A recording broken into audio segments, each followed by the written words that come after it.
Hi guys, welcome to Goa series. ఈరోజు day 9 of 100. ఈరోజు నేను కలంగుట్ బీచ్కి వెళ్తున్నా.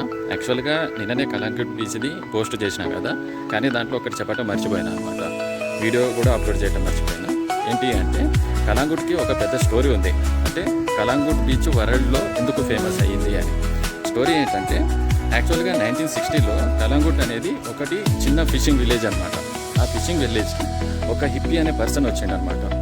ఆ హిప్పీ పర్సన్ పేరు జాన్ గ్రిమ్స్ అనే హిప్పీ పర్సన్ ఫోటోగ్రాఫర్. ఆయన వచ్చిన తర్వాత కలంగుట్ బీచ్లో విలేజర్స్తో కలిసి ఇంకా ఫిషింగ్స్ చేయటము, అలాగే వాళ్ళు వండిన కర్రీస్ తినటం స్టార్ట్ చేసిన తర్వాత ఆయన కొన్ని రోజులు ఉన్న తర్వాత ఆయన రిటర్న్ వెళ్ళిపోయే ముందు ఆయన ఏం చేసిందంట, ఒక ఫోటో తీసుకున్నాడంట. ఫిషర్మ్యాన్తో కలిసి ఒక సన్సెట్ వ్యూలో ఒక నేకెడ్ హిప్పీ ఫోటో తీసుకొని ఆయన వెళ్ళిపోయాడంట.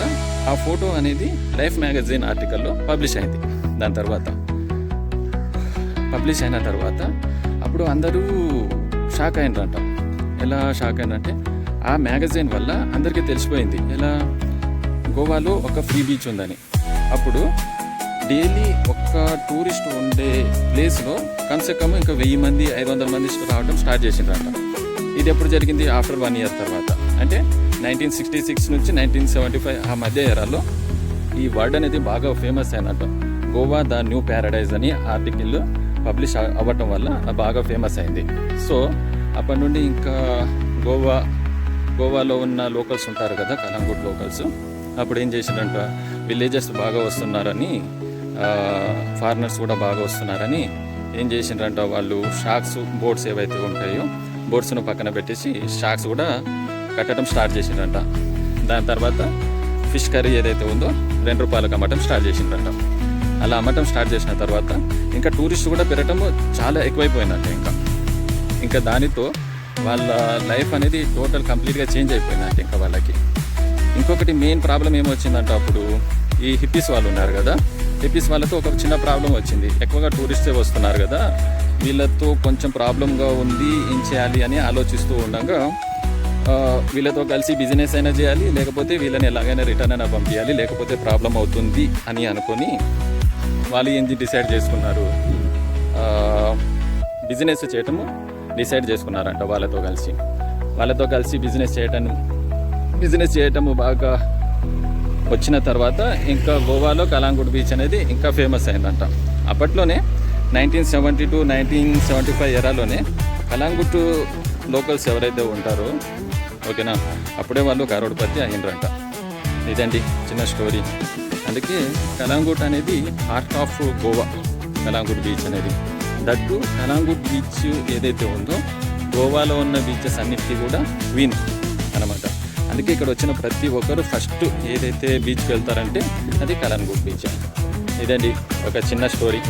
ఓకే, నెక్స్ట్ ఈ వీడియోలో ఇంకొన్ని క్లిప్స్ ఉన్నాయి, కలంగుట్ బీచ్ క్లిప్స్, అవి పెడతాను, చూడండి, సబ్స్క్రైబ్ చేయండి. Thank you. వాళ్ళు కొంచెము ఎక్కువగా లోపలికి పోయినరని ఇక్కడ కంట్రోల్ వాళ్ళు వస్తారు కదా, వాళ్ళు బయటికి